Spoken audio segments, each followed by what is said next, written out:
Historia del arte. El arte del siglo XIX. Introducción. Romanticismo y realismo. Durante el siglo XIX, los sucesos históricos marcan las principales transformaciones artísticas. La primera mitad del siglo se caracteriza por dos grandes ideales políticos: el nacionalismo, con una reafirmación de la identidad geográfica, histórica y política, y el liberalismo, contra el sistema de la restauración borbónica que intenta ahogar la Revolución Francesa.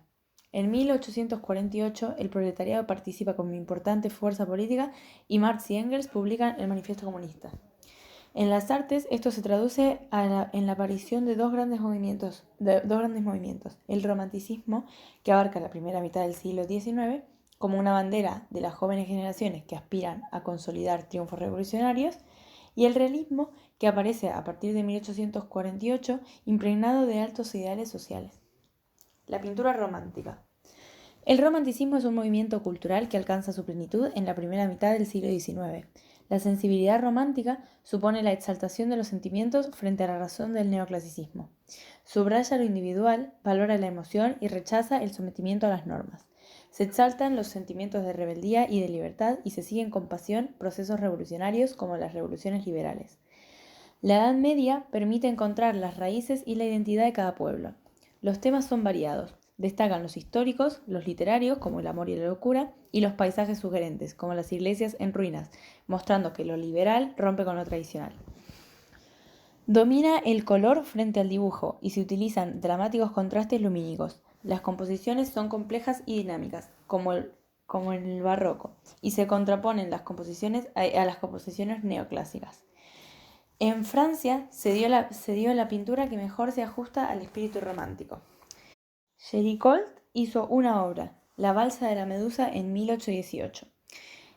Recoge un hecho contemporáneo y trágico con elementos de denuncia política y gran dramatismo emocional.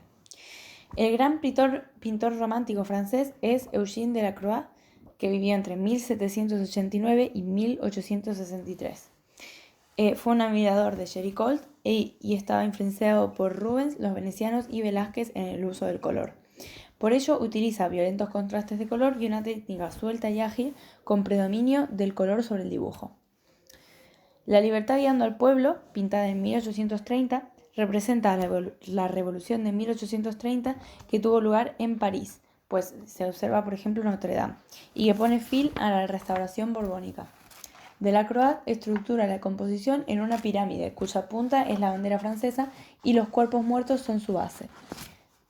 La figura femenina, la libertad, es el eje central de la obra, y alrededor de ella se distinguen personajes que representan distintos grupos sociales. La burguesía, que es la figura que lleva Chistera, los jóvenes, que representan al futuro cambio empuñando pistolas, y una multitud. La escena tiene un gran dinamismo y parece que la acción se dirige hacia el espectador, haciéndole partícipe de la obra. Dominan las tonalidades ocres y oscuras, rompiendo la monotonía, algunos blancos, rojos y azules, como los de la bandera. Otra obra de Delacroix es La matanza de Quíos, pintada en 1824.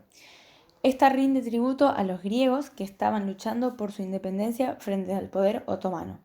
Por último, La muerte de Sardanápalo, que pintada entre 1827 y 1828, narra el trágico momento que vivió este monarca asirio, Sardanápalo, que se vio obligado a matar a sus esposas y caballos antes de verlos ser asesinados por las tropas persas.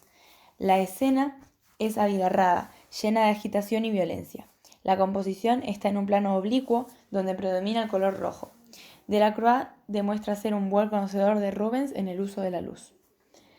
En Alemania destaca David Friedrich, representante de la interpretación del paisaje desde una óptica mística religiosa. El ser humano aparece insignificante en inmensos escenarios naturales. Ejemplos de estos son el mar de hielo y el viajero frente al mar de niebla. En Inglaterra fue fundamental William Turner, que captó magistralmente la luz, el color y la atmósfera. Lluvia, vapor y velocidad es una de sus obras.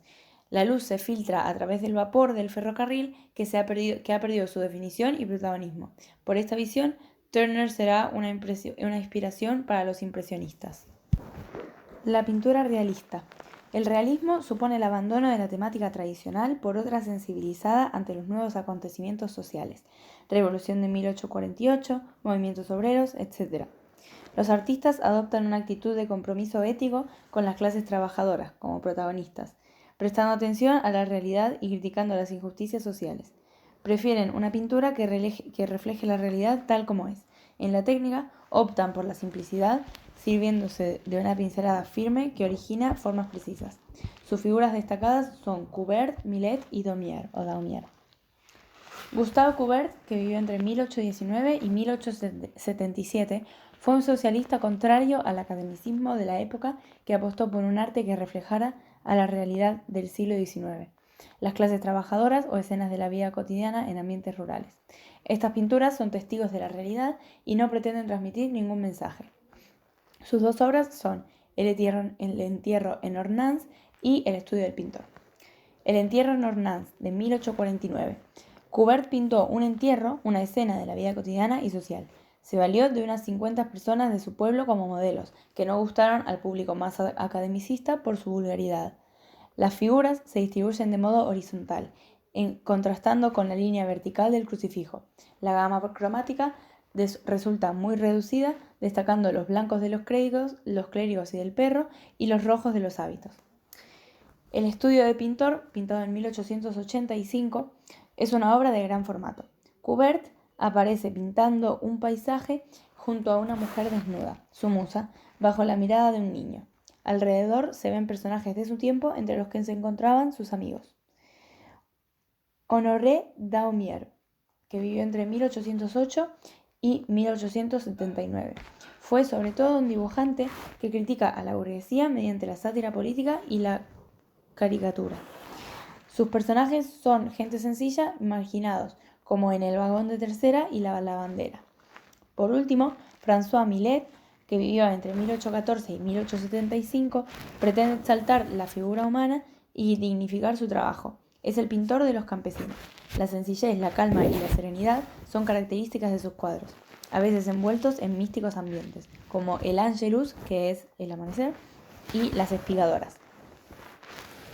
Arquitectura, historicismos, edificios de hierro y cristal y el modernismo. Los historicismos. Durante el siglo XIX aparecerán los historicismos, resurrección de estilos desaparecidos. Se vuelven los ojos al pasado, pero el punto de referencia no será el mundo clásico, sino la Edad Media. Los historicismos están ligados al auge de los nacionalismos y al renacer de los estilos medievales, como si se quisiera rebuscar en el pasado medieval la conciencia nacionalista. Así resurgen el neogótico, el neorrománico y el neomudéjar, entre otros. Además, debido al imperialismo colonial, se incorporan elementos de procedencia india y china. Por último, el eclecticismo consiste en mezclar diferentes estilos para fusionar lo más representativo de cada uno de ellos. En Inglaterra, Pugin y Barry reconstruyeron el Parlamento de Londres al estilo neogótico, de una forma muy horizontal. Por otro lado, John Nash diseñó el Pabellón Real de Brighton, conjunto oriental en el que se funden elementos góticos, chinos, islámicos e indios. En Francia, Charles Garnier realizó el edificio de la Ópera de París, cuya fachada mezcla un extraño repertorio de estilos, barroco, renacentista y egipcio, entre otros. Estos contribuyen a crear un ambiente muy recargado que podría denominarse neobarroco. En España, el arquitecto Federico Aparici hace la Colegiata de Covadonga en Asturias y Elías Rogent hace la Universidad Literaria de Barcelona. El neomudéjar está representado en las Escaleras de Aguirre, Madrid, de Rodríguez Ayuso. Los edificios de hierro y cristal. Al mismo tiempo, se imponen nuevas necesidades relacionadas con la sociedad industrial. Se requería que la arquitectura solventara las necesidades que había acarreado la revolución industrial. Así, la arquitectura del siglo XIX se vincula a la industria y al progreso técnico. Las principales aportaciones materiales fueron el hierro, que permitía construir grandes vigas para cubrir espacios muy amplios, el vidrio, que sustituyó al muro progresivamente, y el cementerio armado. Sus ventajas fueron la producción en grandes cantidades y a bajo costo, la facilidad de transporte en forma de módulos prefabricados, la capacidad de los elementos de ser reutilizados, o sea, desarmados y rearmados, y que se podían cubrir amplios espacios con los mínimos puntos de apoyo. Esto da lugar a formas más atrevidas y arcos más amplios. En París, Gustave Eiffel levantó la Torre Eiffel para la exposición de 1889. Es una estructura de 330 metros de hierro sin revestir. Su forma piramidal, dividida en 4 partes separadas por 3 plataformas, potencia la sensación de verticalidad. La torre quedó como símbolo de París y no se desmontó. En Norteamérica se inspiraron en los progresos europeos. La primera arquitectura de la vanguardia americana, la Escuela de Chicago, construida por Le Baron Cheney y Sullivan, surgía hacia 1871. Sobre los restos de la ciudad comenzaron a construirse viviendas, edificios comerciales y oficinas en los que se ensayaban nuevos sistemas constructivos, llegando a la construcción de los rascacielos. El modernismo. El modernismo fue un amplio movimiento estético que se desarrolló entre finales del siglo XIX y principios del XX, que afectó principalmente a las artes decorativas y a la arquitectura. Independientemente de los particularismos y denominaciones que va a tener cada país, pueden percibirse algunas características comunes. 1. Propugna el regreso al trabajo artesano. 2. Fue el arte de la burguesía urbana, lejos del alcance de las clases populares. 3. Borra la distinción entre artes mayores, que son la arquitectura, escultura y pintura, y aplicadas, la artesanía, para lograr un arte total. 4. Se inspira en las formas orgánicas de la naturaleza con líneas curvas y decoración orgánica. Y 5. En la arquitectura los elementos estructurales quedan a la vista y funcionan como parte del sistema decorativo, lo que repercutirá en la arquitectura del siglo XX. En la arquitectura modernista caben destacar 2 corrientes. En Bélgica, Francia y España se usaron las formas ondulantes, mientras que en Gran Bretaña, Alemania y Austria se optó por la línea recta, la simplificación y la geometrización de los volúmenes.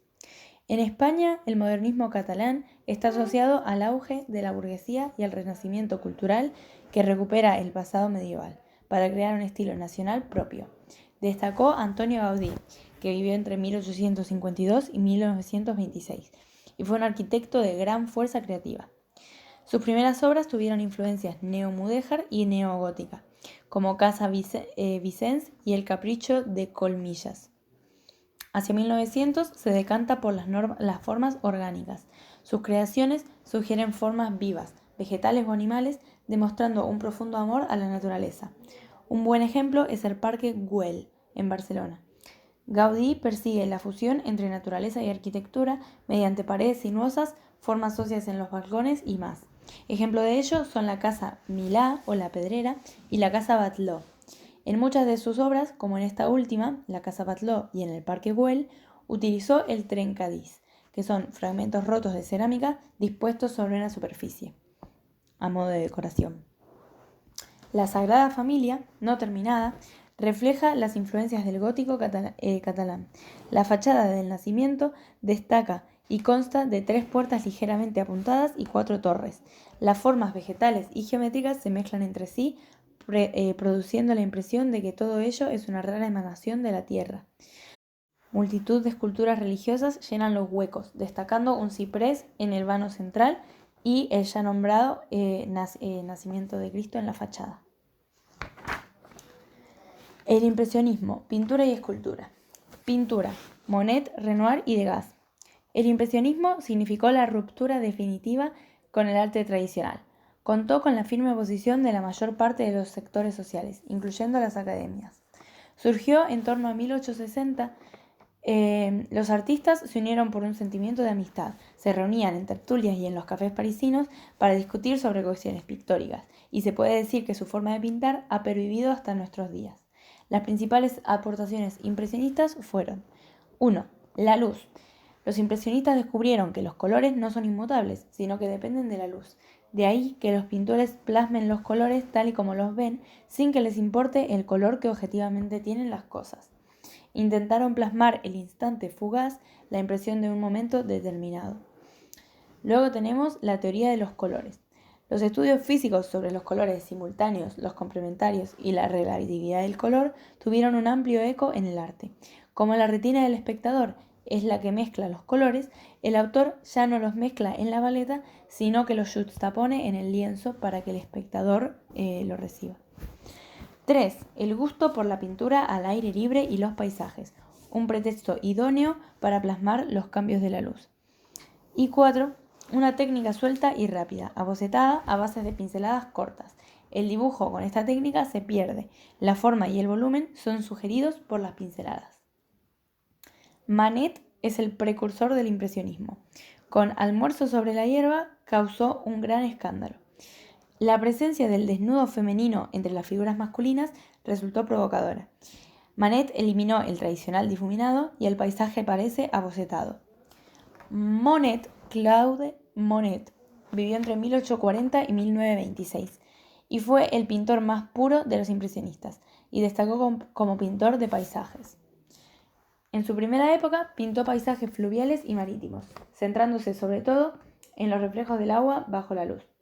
Trabajó con una técnica rápida a base de pequeñas pinceladas sueltas que el espectador recompone en su cabeza. En 1872 pintó Impresión son naciente, que dio nombre al movimiento impresionista por impresionismo, ¿no? Esta obra capta perfectamente el ambiente húmedo del puerto, recurriendo a dos de sus temas preferidos, la plasmación de los reflejos en el agua y la influencia de la atmósfera en la naturaleza. El naranja del sol y su reflejo lumínico contrasta fuertemente con su color complementario, el tono azul grisáceo de la neblina con la que el pintor ha envuelto toda la obra. A partir de 1890 pintó series de cuadros de un mismo tema en ambientes diferentes, como las series de la Catedral de Rouen y las Ninfeas. Renoir vivió entre 1841 y 1919. Se inició en el estudio de la pintura al aire libre, pero la figura humana constituyó siempre su preocupación fundamental. Se sintió atraído por el resplandor del sol y su incidencia sobre la figura humana. Su primera época estuvo dominada por los azules y los violetas, observable en El Moulin de la Galette, donde la luz se filtra a través de las hojas de los árboles y se refleja sobre los objetos y personajes. De esta etapa son el columpio y los paraguas.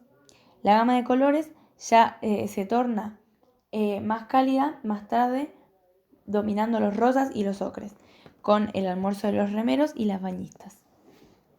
Por último tenemos a Edgar Degas, que vivió entre 1834 y 1917. Degas demostró tener unas actitudes excepcionales para el dibujo. En él, la influencia de la fotografía fue fundamental. En las carreras de caballos, adopta encuadres fotográficos y muestra un riguroso estudio de la perspectiva. Degas fue el pintor de la ciudad de París, de los cafés, de la ópera, el teatro y el ballet, con pinturas como la clase de danza. Pintó escenas de la vida cotidiana como latina. Gustó de la luz interior y artificial, del dibujo y de los encuadres fotográficos.